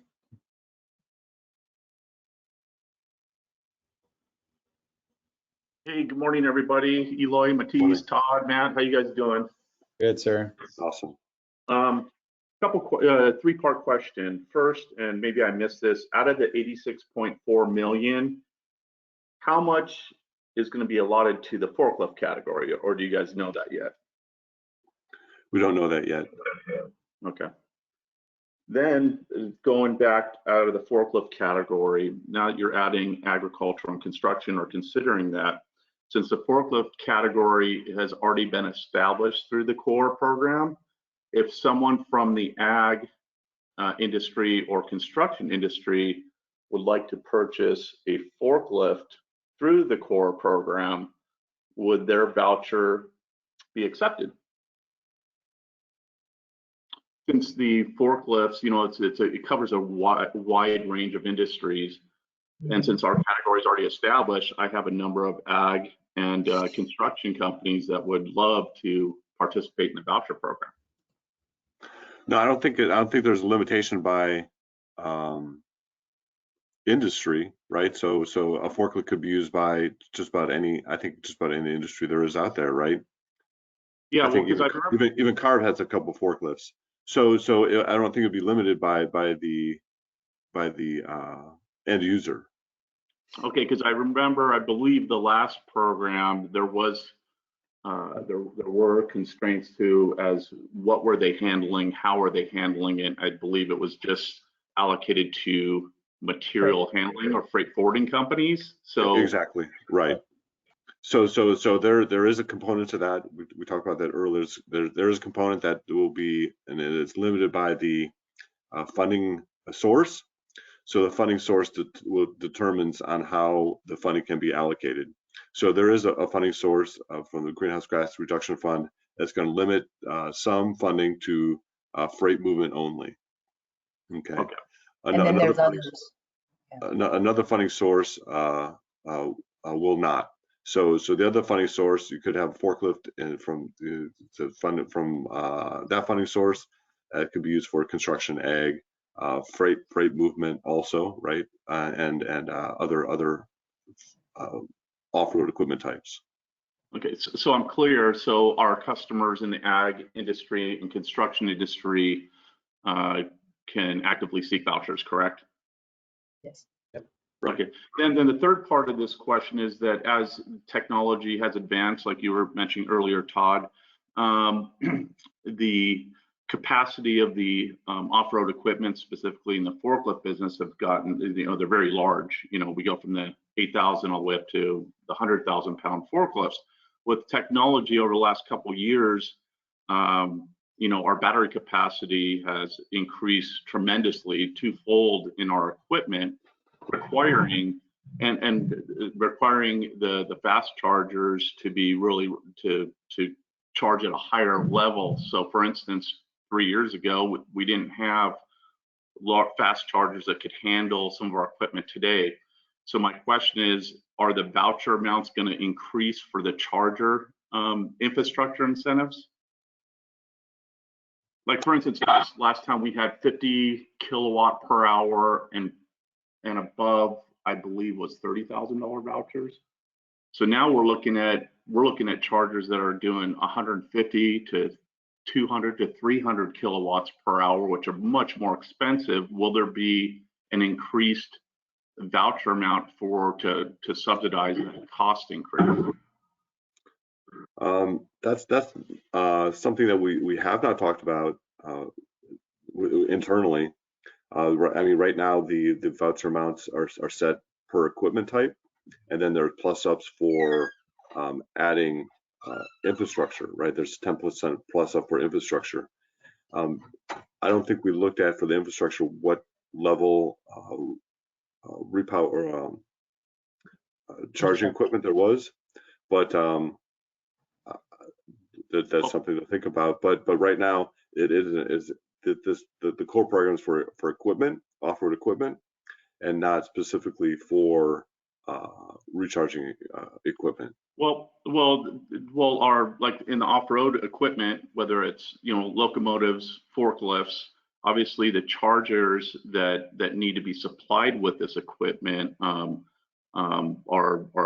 going. The power that's required is putting it to the point to where if someone wanted to order a 36,000-pound forklift or a locomotive, and then there's a 350 kilowatt charger available, and there's nothing to help subsidize that, well, that just increases the value of that piece of equipment twofold.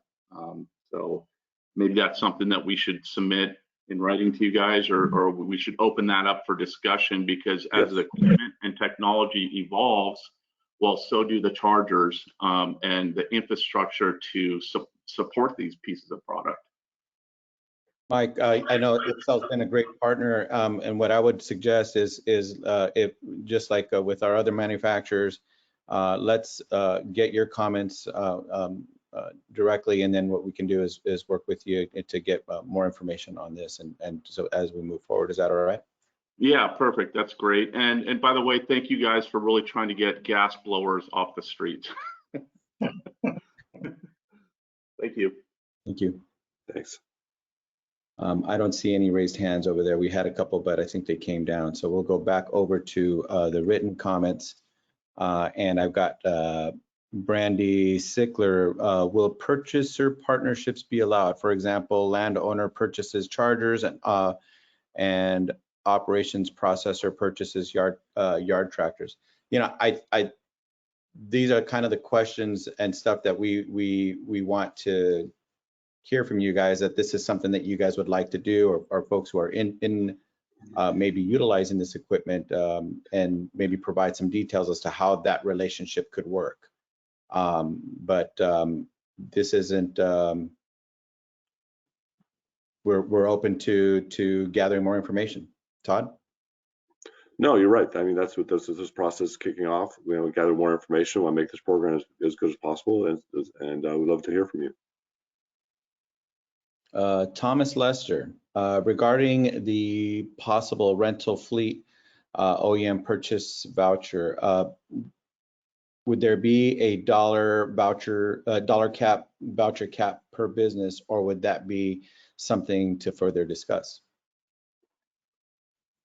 That is something to further discuss. Right now, I don't think we have a cap, but maybe that's something to think about. That's especially for a rental. But on the other hand, you know, if you have a rental company that has, you know, construction equipment, we want to offer as much as possible. So let's keep talking about that a little bit more, and love to hear your comments. We'll do two more written comments, and then we have a few more hands that have raised. Let's see. Sorry if I missed it. Is there a link that shows the types of equipment that qualifies for the program? Looking for specifically what type of farming equipment will qualify. So there is a current website, which is californiacore.org. However, because these pieces, the things that we're talking about have not, we're in the development phase, you're not going to find this information on that website just yet. However, I would recommend going to the website to familiarize yourself with the Core 1.0, so you can take a look and see how it's kind of laid out, and see how that has transpired. But as of right now, you won't find any farming equipment on there because we're still in the development phase. Yeah, we're looking for input relative to the processes, to the requirements, and of the various stakeholders in the transaction. So the manufacturer as well as the purchaser, if there's a dealership or not a dealership. And that was from Shelina Santos, by the way. Sorry about that. And then let me do this last one, and then we'll go over to raise hands. Lars Lunda, if I'm pronouncing that correctly. Are rollers for asphalt and soil compaction considered for the funding program? Well, we'd love to hear from you. We'd love to hear from those manufacturers who may have a zero emission roller, asphalt roller, or compaction equipment. And then let's go over to the two raised hands. Amrit? Yeah, thank you. We have a raised hand from Michael Kaketti. Sorry if I butchered your last name there. You have been unmuted. Please unmute yourself to speak and state your name and affiliation. Hi, thanks. Michael Cacchiotti, Mayor, City of South Pasadena, South Coast AQMD Board Member for Eastern LA County. Sorry, I'm at a food bank volunteering now, but I appreciate the overview of the small off-road equipment. Randy, hold on. And so just a couple of questions. I appreciate you working with the air districts. A lot of the local cities I represent, 34 in Eastern LA County, several are considering ordinances like we just passed to ban gas-powered leaf blowers, et cetera. But they want to ban almost immediately. Our ban goes into effect in several months. I would just hope as you're going through the timeline, which I appreciate that maybe instead of late summer, maybe early summer, we have some outreach programs in the area with AGSA, and I participated. And I've got lists of literally dozens of commercial lawn landscapers wanting to do it immediately. And as you know, the cost from a gas powered $600-800 up to $1,500 for Husqvarna, still, et cetera, is excessive. So they're ready to go. I just want to wait 8 months, and I don't want to push our implementation of our ordinance back. And Pasadena, several cities in Orange County have called me because we're kind of the leader. They say, Mike, when is funding available? We heard they ran out of funding. So, and I've also asked my staff, I know you're going to work with them, but I've asked them up to last week, what's going on with CARB? They said, we're not sure. So if maybe you just a little more specificity, how maybe the air districts, we can work with you to really make this successful. And I'm just curious with a voucher amount. I know when we did it, we started off with 25, then we did 50, then we did 75 was too much because everything just went out the door within a couple of weeks almost. So I think around a 50% amount, I'm not sure what you were considering, maybe some thoughts on that. But I hope we can really work with you and get this maybe early summer versus late summer, because again, we can get hundreds off the road immediately. The sooner the better. So thanks you guys. This is a great program. I've been listening in. It's wonderful. Thank you. Well, Mayor Casati, thank you so much, first off, for being a leader in that. And believe it or not, we've actually been kind of spying on their South Pasadena and some of the work that you guys have been doing. And so we appreciate your leadership on that. I would like to circle back with you directly to gather some more information. We are working as quickly as possible to get that program, and we know that there's a lot of intense interest, both from our local air districts as well as folks who are ready to go. However, what we want to do is make sure that we get a good program out there that it has an appropriate voucher amount. I know that there was some information out there in the media about 50%, and that was kind of taken a little bit out of context there. We haven't come up with a specific value amount for the vouchers, but it sounds like you have some insight into what a good number would be, and perhaps we can work with you and some of the folks that you've worked with in the past through our air district partners as well to look at appropriate voucher amounts. We're working expeditiously to get a program that is that is viable and is that can be utilized by all who are interested up as quickly as possible. So look out for my or for our an email from our team here to further discuss. So thank you so much.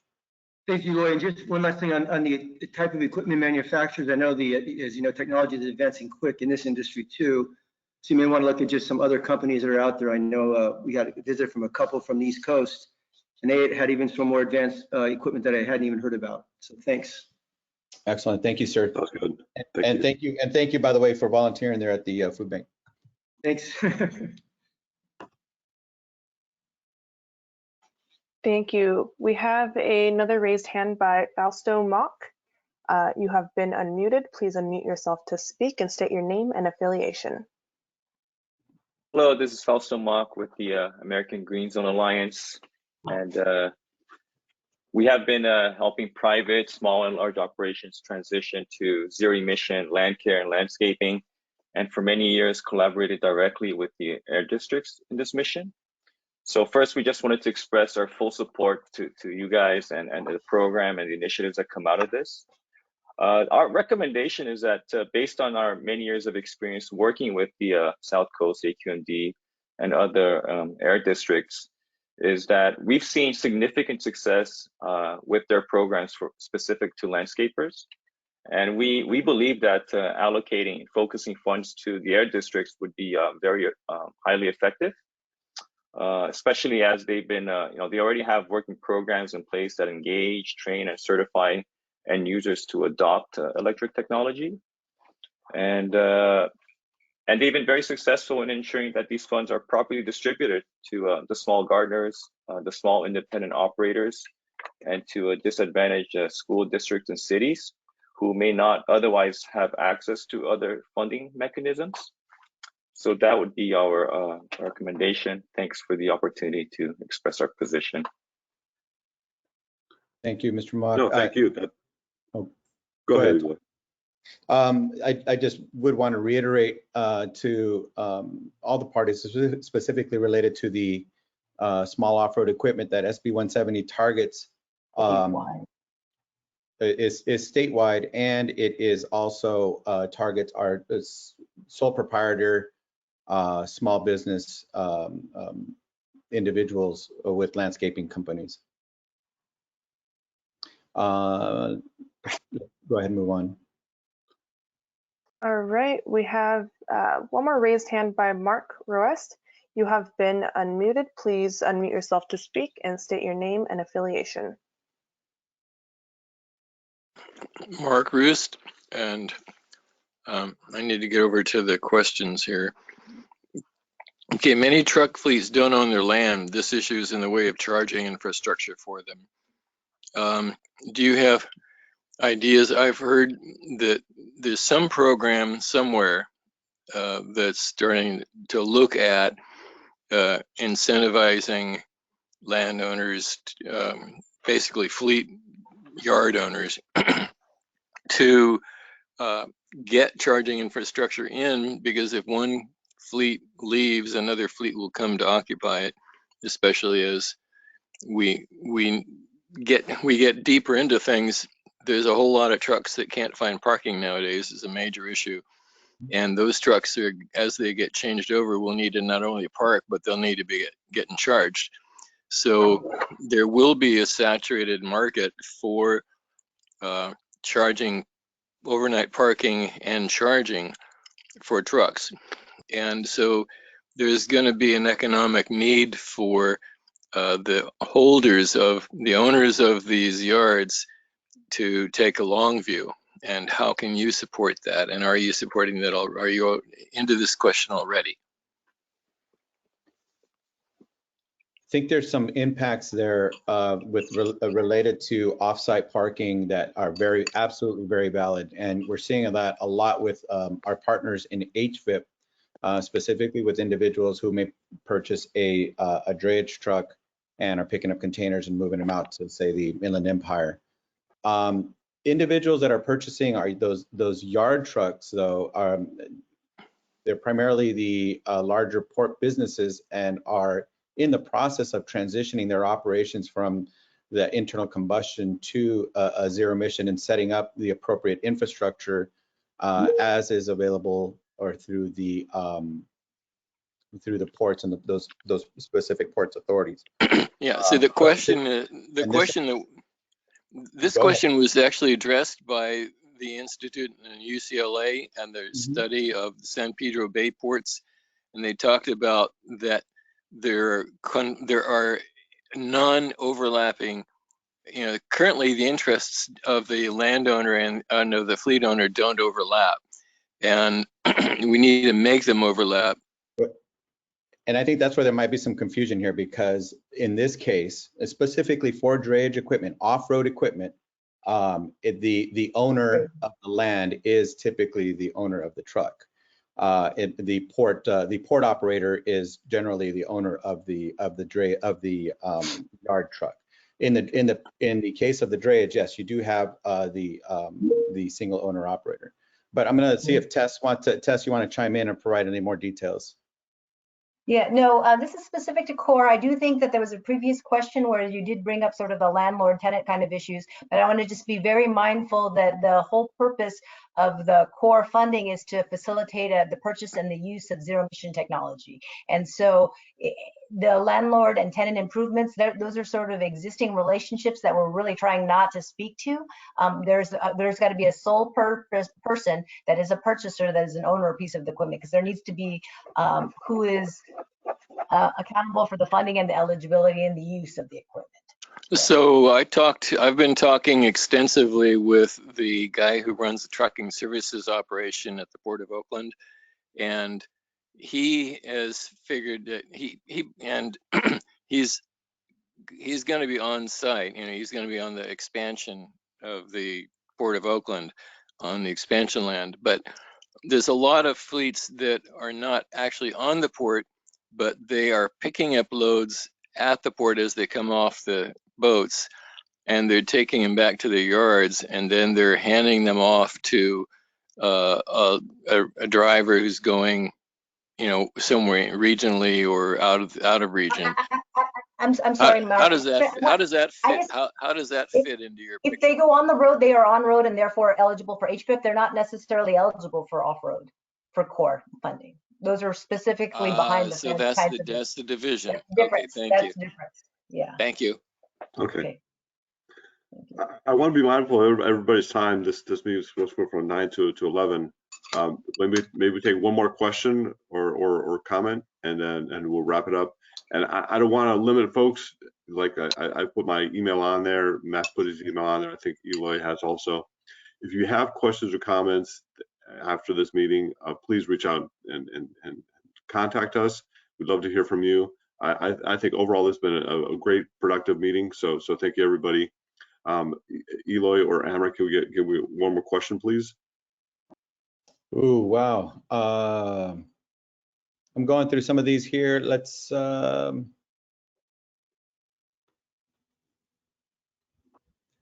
does other off-road and construction equipment include off-road mining equipment? Tess, Matt. Sure, I don't see why not. This program is for off-road equipment. It falls into you know, commercially available. We want something that's pushing limits of technology. So something that's already electric, that's been electric for years. I wouldn't say we would fund something like that, but something that's pushing limits, that's taking IC engines out of the mining industry would be useful. Yeah, I think the only thing I'd want to add to that is one of the other constraints to the funding, I think, to both pots, freight and other heavy duty off-road is non-autonomous. They have to be non-autonomous to be eligible for the funding. Just saying. And we have one on the rail car movers from Vincent Elia. I don't know if we want to try it. He's with Trackmobile, and they're a manufacturer of rail car movers, and they manufacture the Zephyr. Wanted to clarify an earlier comment. You know what? I think what we want to do is, I think we may have addressed this already. So I think that's it for now. Most of these other ones look like they have been addressed already, but we can, if we need to, we can respond directly. Yeah, like I said earlier, I think this meeting's been great. I think a lot of people have really good comments and questions. Some we've thought about, some we haven't thought about. So really appreciate the effort and the time everybody spent this morning to participate. Again, if you have questions, comments, you want to reach out to us, our email addresses are in this chat. Again, my name is Todd Sterling. My email address is todd.sterling@arb.ca.gov. Send an email to me, and I'd like to wrap this up. Thank you, everybody, for participating. Thank you. Thank you.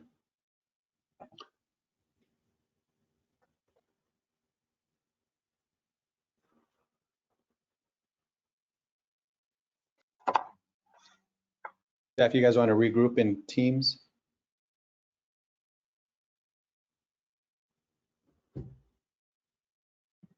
Did Amrit close the